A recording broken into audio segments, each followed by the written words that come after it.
उत्तर प्रदेश के जनपद मुरादाबाद के थाना सिविल लाइन क्षेत्र से एक सनसनीखेज मामला सामने आया है, जिसे सुनकर इंसानियत भी शर्मसार हो जाए। एक युवती ने गांव के रहने वाले इरशाद पुत्र इंतजार पर बेहद गंभीर आरोप लगाए हैं। आरोप है कि इरशाद ने पहले प्यार का नाटक रचा, निकाह का सपना दिखाया और फिर प्रार्थनी का कहना है कि शादी का झांसा देकर उसके साथ गलत काम किया। बाद में साथ रहने का दिखावा किया, लेकिन निकाह कभी नहीं हुआ। इसी दौरान उनकी एक मासूम बच्ची इनाया ने जन्म लिया। कुछ समय तक सब सामान्य दिखता रहा, लेकिन फिर शुरू हुआ असली खेल।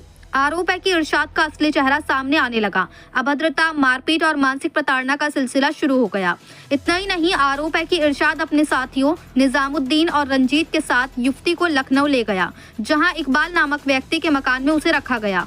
प्रार्थनी का आरोप है कि कमरे में दोस्तों को बुलाकर उसके साथ छेड़खानी की गई। विरोध करने पर बेरहमी से मारपीट की गई। इतना ही नहीं, उसके कानों के सोने के बुंदे और गले की कंठी तक छीन ली गई।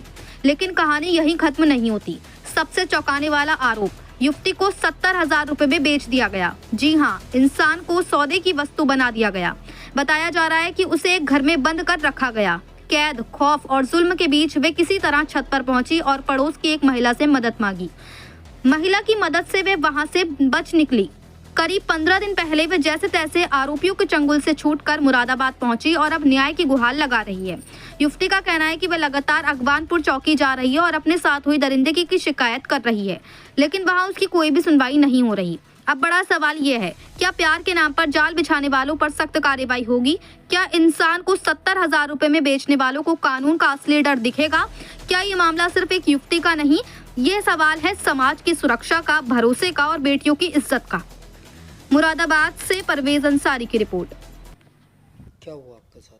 साहब, मुझे रंजीत, इरशाद और नियामुद्दीन ले गए थे। पहले वहाँ पर रह रहे थे हम बरेली में। बरेली से ले आके फिर कह रहे नखलऊ चल। आपने जी। क्या क्या नाम है उनके? रंजीत और मेरे शोहर का नाम इरशाद और एक का नाम हुआ नियामुद्दीन, अगवानपुर का है वो, कुरैशी। अच्छा,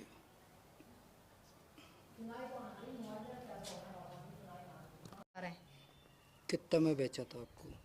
70,000 रुपये में मुझे बेचा था। क्या क्या लेके गए थे आपको?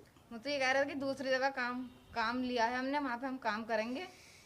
वो बेच के एक दिन रुक के फिर चले गए। फिर सब रहेंगे, कह रहे बरेली में रहेंगे, वहाँ पे कमरा लेके ले गया। फिर नखलऊ चले गए, कह रहे काम करेंगे नखलऊ में, वहाँ पे रहते रहेंगे। वहाँ पे बेच के फरार हो गया। अच्छा, तो मैं जब आप कमरे में पहुंचे थे तो फिर क्या बातचीत हो रही थी? वो ये कह रहे थे कि यहाँ पे रहेंगे, हमने ये कमरा लिया है।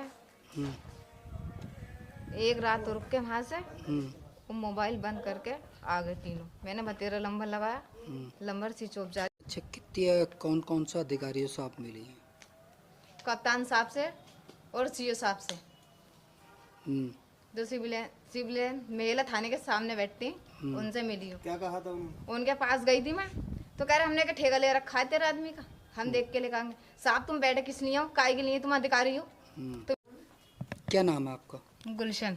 गुलशन, क्या हुआ बताओ आप। भाई, मुझे वो लेके गया था इरशाद और रंजीत और नियामुद्दीन से, कह रहे थे बरेली में रहेंगे, हम चले गए। निकाह का झांसा दिया था उसने, निकाह भी नहीं करा। ये बेटी हो भी है मेरी एक।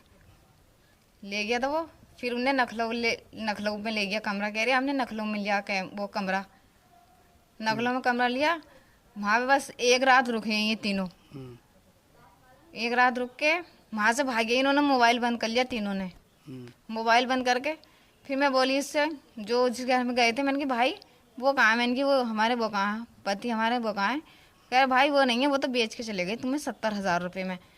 तो मैंने कि भाई ये बात तो तुम मुझे पहले बताते ना, कि वो मुझे बेच के जा रहे हैं, तुमने ये क्यों नहीं बताई? कौन कौन बेच कर गया था? रंजीत, मेरा शोहर इरशाद और उसका एक भाई है फुपेरा, नियामुद्दीन, अगवानपुर का है वो। फिर आप वहाँ से कितने दिन रही और कैसे निकली? मैं 8 दिन रही वहाँ पे। वो बाहर का गेट का तो ताला लगा जा करा, ऊपर के एक बार ममटी के किवाड़ खुले थे। मैं अपने बच्चों के कपड़े डालने गई थी। मैंने उनके आंटी से गया, हमारे बराबर में आंटी, मैंने कि आंटी ऐसी ऐसी बात है। तो वो कह रही बेटी ऐसी ऐसी बात है, तो उन्होंने मुझे निकाला अपने घर से। मैं अपने बच्चों के कपड़े पपड़े सब छोड़ आई वहाँ पे। फिर मैं अपने घर पर आई, मैंने अपने घर वालों को बताया। फिर मैंने एप्लीकेशन लगाई कप्तान साहब के, 5 एप्लीकेशन दी, मेरी कोई सुनवाई नहीं हुई वहाँ से भी। फिर मुझे थाने बुलाया, फिर थाने गई मैं। फिर मैं गई सीओ साहब के, साहब वो तो मेरे ऊपर अकड़ ही नहीं रहा हम्म, कि हमने तेरे पति का ठेका ले रखा है क्या। हम्म, तो मैंने कहा साहब जब तुम बैठे तुम ठेका क्यों नहीं लेते, तुम तो जनता की वो करोगे सेवा, हम्म, कोई जनता कोई तुम्हारी कोई करेगी। अब चौकी में भाई मुझे 5 महीने हो गए, जाते जाते 4 महीने 5 महीने कोई सुनवाई नहीं हो रही मेरी चौकी से। चौकी कौन सी? अगवानपुर चौकी। अच्छा, फिर क्या हुआ? वो कोई सुनवाई नहीं करते कि हाँ हम आज जा रहे हैं, उसकी ना बहन को उठा रहे हैं, मैं कह रही हूँ उसकी बहन को उठाओ, उसकी फूफी है उसको उठाओ, ये लड़का डेंटल वाला इसको उठाया उसको छोड़ दिया। ये बताओ फिर मैं कहाँ पे जाऊँ अपने बच्चों को लेकर। कितने दिन होगा इस वाक्य को? ये अभी तो उठाया 3-4 दिन हो गए इसको जब उठाया इस लड़के को। अब आप क्या चाह रही हैं? इन्होंने जैसे मेरे साथ करा मैं इनको तो सजा कटवाऊंगी जैसे इन्होंने मेरे साथ करा। ठीक, इनको छोड़ने वाली नहीं हूँ मैं भी। कितने में बेचा आपको? 70,000 में। ठीक।